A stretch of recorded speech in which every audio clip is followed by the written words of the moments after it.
live look at the U.S. Capitol. Actions in Tallahassee could change the balance of power in the House of Representatives after the November midterm elections.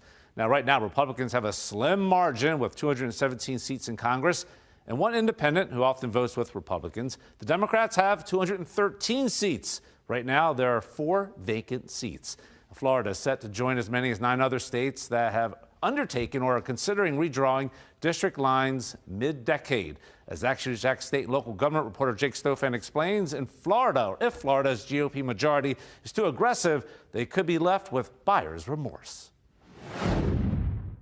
A new analysis predicts if Republicans get too aggressive with redistricting, they could end up nearly doubling the number of competitive seats, potentially opening up the door for more Democratic victories in November. The Florida legislature will now begin the process of mid-decade redistricting on April 28th. It comes amid a nationwide map redrawing frenzy, with red and blue states carving up seats to give them the best shot at taking the U.S. House in November. It should be the voters that choose their elected officials, not their elected officials choosing their voters. Democratic State Representative Anna Eskamani notes, unlike in other states, Florida's constitution prohibits the drawing of maps to benefit one party. Democratic lawmakers are already preparing for a lawsuit. When it comes to the legality of this, the cards are stacked against Governor DeSantis and President Trump. What that map will look like, though, is not yet known. Republican Speaker Pro Tem Wyman Duggan says lawmakers are waiting to see what map the governor proposes. That's how we got the current map that's in place that came from the governor after he vetoed our first work product. So I think the ball's in the governor's court.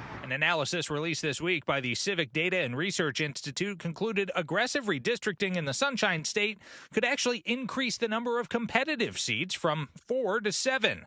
With recent special elections producing heavy Democratic gains, Eskamani argues Republicans could end up with a case of buyer's remorse if they get too aggressive with redrawing the maps. I think that this is an example of power hunger and just unhinged desire to control everything that will backlash.